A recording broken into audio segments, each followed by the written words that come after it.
Hi all, and welcome back to the neighborhood. Blon makes headphones? Well, now they do apparently. And I'm kind of kidding because I know they released a headphone about a year ago as well, but by all accounts that thing was an atrocity. Is their latest attempt, the Blon B60, any different? Let's get into it.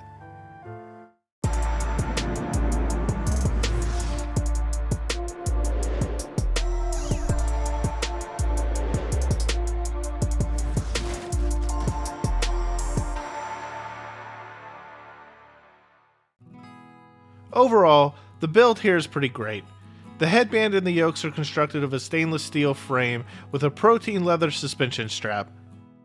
The ear pads are protein leather on the inside and on the outside, with the same kind of cloth composite material that is used in the Syndiva and the Sivga Phoenix being employed as the portion that touches one's face. Furthermore, Blon claims to have used memory foam in both the ear pads and in the headband. So it seems comfort was a priority here in the design, and for the most part I think Blon hit their mark. The overall weight of this thing is approximately 9.5 ounces, and it almost feels as if one is wearing nothing at all.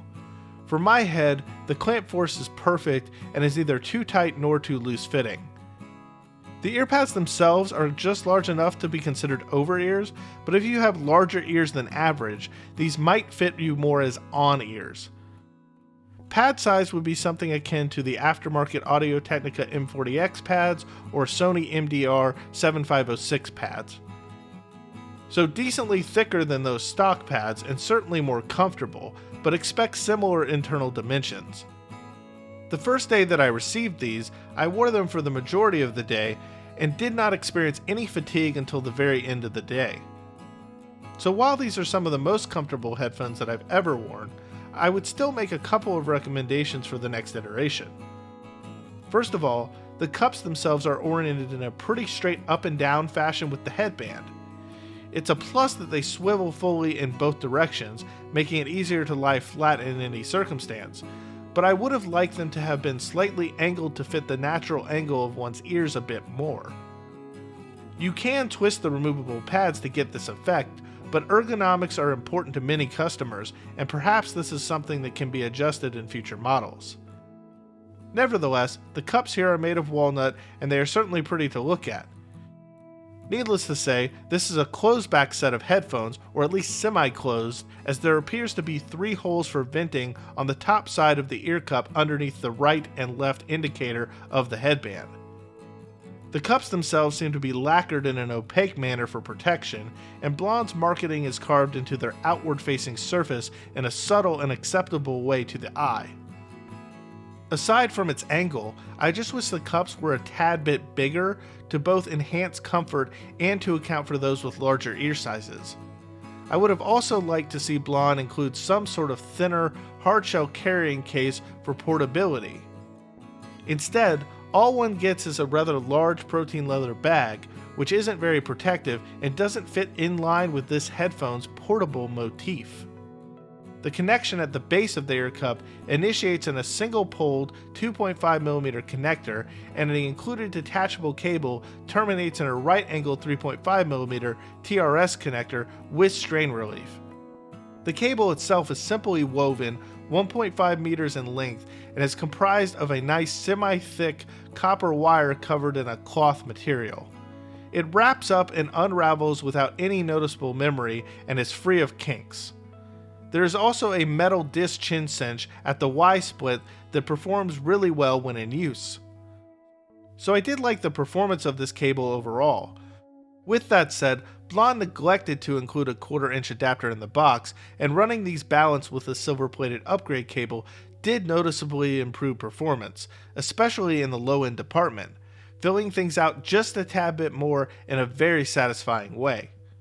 The driver inside these cups is a 50mm beryllium-coated composite diaphragm that is angled slightly towards one's ear canal. As the pads are removable, I experimented with a number of pad adjustments, but kept going back to the stock pads in the end. If anyone has a third-party pad recommendation for these, please leave them in the description below for myself and the neighborhood. But let's talk about the sound profile with the stock pads, as it doesn't follow the typical Blon tuning for most of their IEMs. For example, with the stock cable, the bass is somewhat underwhelming, limited in its delivery, and somewhat hiding in the background. My guess is that given these are closed back, tuners didn't want to emphasize the bass of these up too much, potentially out of fear of the low end bleeding into the mix. However, I think most listeners would say that the bass here could actually use just a tad bit more energy. There's also a noticeable roll-off as one approaches the sub-bass. Swapping from the stock cable to an aftermarket balanced cable mostly solved this issue for me, producing a better bass response that was slightly elevated, more percussive, and more even in its character. Nevertheless, the B60 is still far from a bass cannon, and its low-end performance is more akin to an open back set than most closed backs. Even with the cable adjustment, large-scale dynamics are still somewhat lacking, especially when considering the scope of their magnitude. There's also a slight dearth in the initial mid-range, even if mids rebound later on with a vengeance. This does impact certain tracks, as portions of the early mid-range on particular songs can appear recessed at times. Nevertheless, this did not impact all music. It was more of an occasional inconvenience than a persistent problematic deal breaker in my opinion. Overall, the mid-range is pretty forward, especially in the upper mid-range extending into the treble. I will describe this portion of the B60's frequency response as definitively energetic and somewhat sizzling in its character. Elevations exist at 2.5, 4.5, and 8K, with the latter being the most intense. I wouldn't call sonics from this region piercing, but it's definitely bordering upon it. And to add insult to injury, unfortunately, the B60 is somewhat prone to shout and possesses a mild amount of sibilance here or there. But again, these were not deal breakers to my ears and varied dependent upon track. But there is some upper mid-range presence and intensity to say the least. Nevertheless, I was able to tolerate music from the likes of Aerosmith, the Black Crowes, and other bands that emphasize these regions heavily in their albums. To compensate for this intensity, the treble begins to drop at around 9K, but also rebounds again to peak at 15K, providing a sense of spaciousness to the listener and lending airy traits to the character of the overall presentation. Yet despite these dips in the treble, I never found the B60's high frequencies to be lacking auditorily or limited in their extension on any particular track at any point in time. The treble does certainly crash on occasion, and as such I suspect that the B60 may test the treble tolerances of some, particularly those that are rather top-end phobic, but I wouldn't go farther than classifying the treble here as anything other than edgy. For example, the upper mid-range and treble has additional note weight to it and is certainly much less prickly in comparison to something like the Sennheiser HD800 or even a One More triple driver. Yet, in similarity to those headphones, the B60 also conveys a generous sense of stage to its listener, especially for it being a slim profile closeback. Is its character as wide or as spacious as the infamous HD800? Of course not. But sounds do occur at least at shoulder's length from the listener's head in width and about a foot or so in front of the wearer's face in depth. Dimensionality is at least on par with the One More triple driver, if not larger in its scope.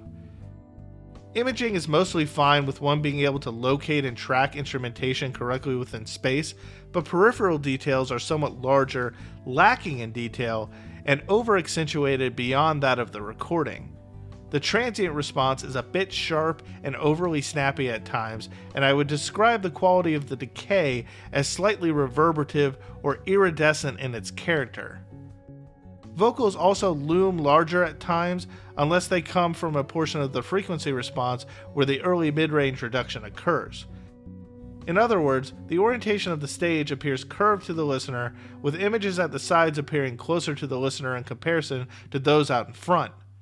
Timbre is ever so slightly on the bright side of neutral, but again, note thickness is greater than something like an HD800 or most Bear Dynamics, and it would be more accurate to describe the B60's tonality as mildly airy or relatively crispy rather than overly thin or brittle. With regard to sourcing, this thing was a bit of a conundrum. It could be driven off of both low power sourcing and even something like my Dark Voice 336 without any interference. However, I was able to pick up on noises from other amplifiers that generally output less interference than the 336, like the Gold Note DS10 Plus and the Bravo Ocean. In addition to this confusing sensitivity, the B60 was also somewhat amplifier dependent in terms of its harshness in the top end, and in terms of its impact on the low end being somewhat moderately dependent upon source as well. My favorite pairing with the B60 utilized the Gold Note DS10 Plus as the DAC, feeding the Gisele Archel Pro as the amplifier. This was the smoothest outcome overall, resulting in the most accurate tonal picture, with just enough low-end impact and without any real treble shear.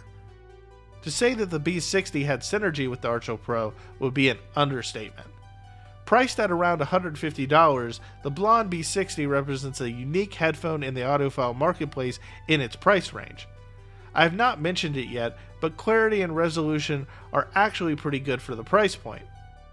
These are certainly more revealing and resolving than something like the Cal or the M40X, but not necessarily as clear as closebacks can be, which cost a bit more, like the Beyerdynamics DT177X Go. In terms of closebacks between $150 and $200, the B60's biggest competition, at least from this channel's perspective, is the One More triple driver. The triple driver will have a fuller, more satisfying low end, and a uniquer driver configuration, but it's ultimately more traditionally V-shaped, while the B60 is nimbler, more even in its presentation, and more gratifying to listen to for the audiophile who craves a forward upper mid-range or an airier treble.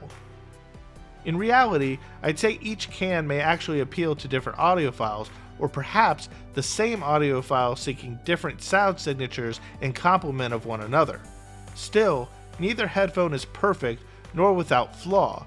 Both headphones have smaller ear cups, are amplifier and cable dependent, and suffer from some mild sibilance and glare depending on the track. And yet, these two cans are probably the best the price range has to offer at this time. So if you find yourself in the marketplace for a budget closed-back set ranging in price from $150 to $200, make sure you give each a listen. I don't think you'll regret it if you do.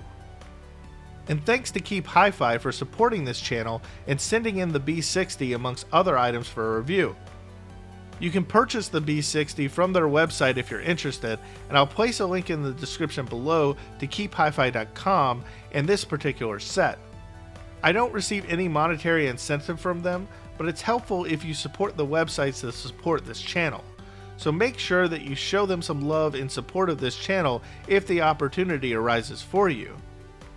And as always, make sure to like this video, subscribe to the channel if you haven't done so already, leave some comments here on YouTube, or consider following the channel at all its other access locations, such as Instagram, inToitReviews.com, Twitter, or become a member of the Discord or the Patreon. The Discord is free, and the Patreon is only $1.50 a month. The Patreon gets you access to early written reviews and opinions from me if you're interested in my first take or just want to show your support or love for the channel. And with that, I'm out for now.